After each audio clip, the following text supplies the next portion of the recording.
Hey, everybody. Welcome back to Deserts of Plenty. My name is Ralph. Today is another short one.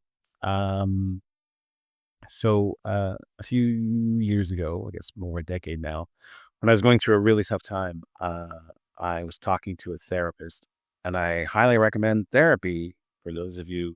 I mean, I grew up in a time when mental health was seen as kind of a stigma, and only weak people went to therapists, psychiatrists, or psychologists, and thankfully, a lot of that stigma has disappeared and changed. And I have been to therapy a number of times.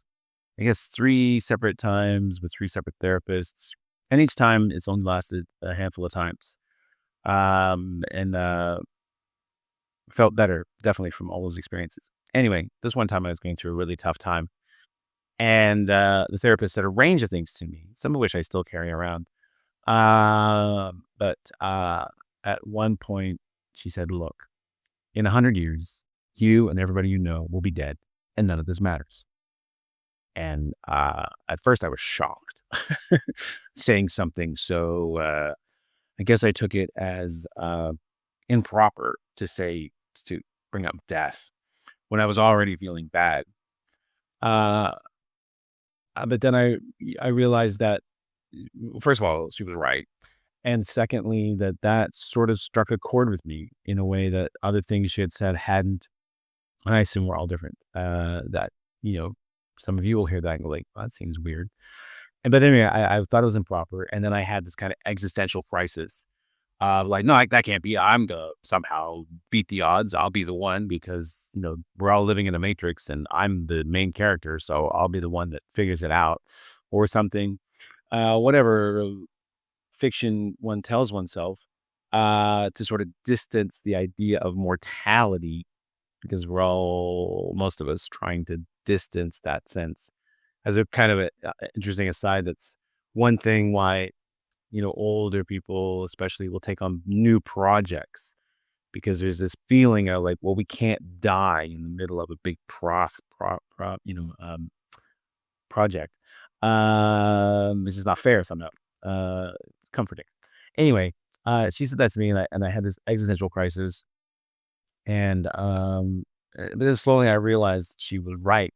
And then it made me think of Humphrey Bogart's line in Casablanca to Ingrid Bergman when he says, "Look, the concerns of two people don't amount to a hill of beans in this crazy mixed up world." And I was like, "That's true." Now, I'm not like a relativist. I don't think that just because someone's had a harder life than someone else doesn't mean you should get over it. Like when I was a kid, my mother would say, "Eat your peas because there are children starving." Didn't make me eat my peas any better. And it's the same thing, like, 99.9999999% of the 117 billion people that have ever existed on this planet would change places with you in a heartbeat. But that doesn't mean, it doesn't help you pay your rent. So I'm not, I don't, I'm not saying that, but there is something, a contextualization that happened to put it into a certain context for me.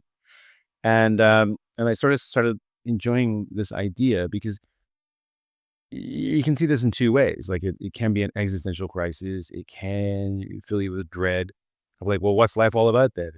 If I'm here and I exist for a while and then I'm gone, what's the point of everything?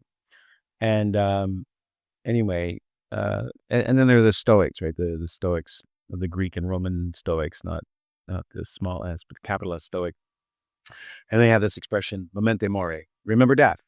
And Cato, who was one of the leading Stoics, is apocryphally, I'm sure, would go to bed every night and say, kiss his wife and say, "Well, that was a good life. It's been fun. It was great. That's it. Bye, everybody." And he'd wake up in the morning and say, "Oh, I get a whole new day. It's a gift."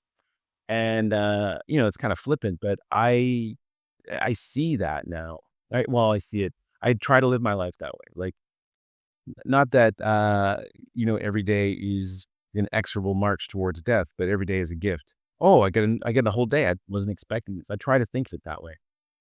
And, there's this other tradition. I don't know who started this, but he created a calendar of like I think it has on a sheet of paper. I think it has like 40 rows, uh, 40 columns and 100 rows.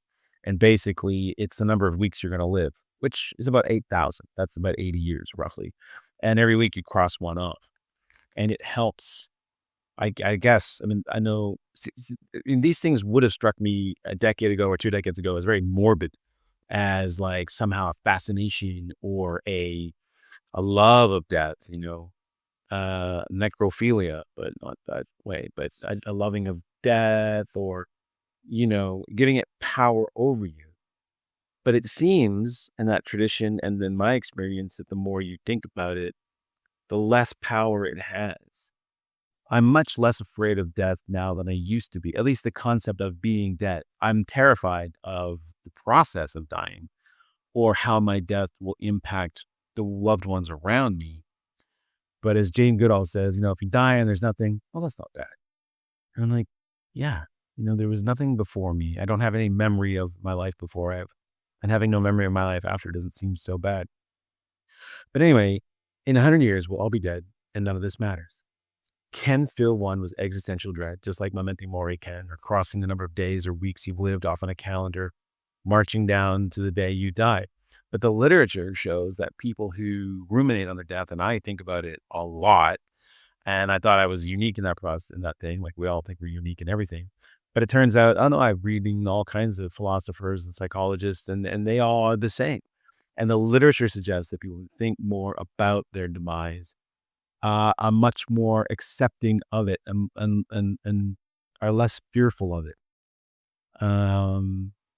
Because there's this expression about there's one thing to be afraid of death, but it's much worse to be afraid of living.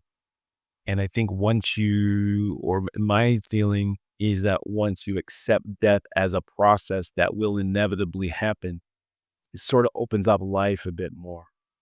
And that's been my feeling. So I think I approach 100 years from now, I'll be dead and none of this matters, as kind of not a pass to do whatever I want, but a much more like, well, if that, if it's that kind of fleeting, you might as well have a good time, right? I mean, you might as well live your best life, do what you can, embrace every moment because it's over so fast. And, and I mean, talking cosmically in the grand scheme of, a 14 billion year old universe, we're at 0.00000, I mean, how many zeros percent of that time will be in existence.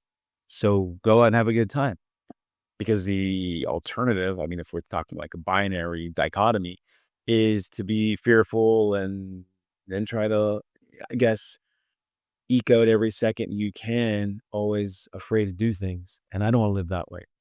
So 100 years from now, we'll all be dead and none of this matters. Fills me with a sense of, well, we're all in the same boat. Let's just go and live our best life and try to leave the world a little bit better than when we found it. And that kind of purpose brings me happiness and joy in a way few other things can. Anyway, that's my time for today. I hope you all have an excellent week and we'll see you all next time here on Deserts of Plenty. Bye.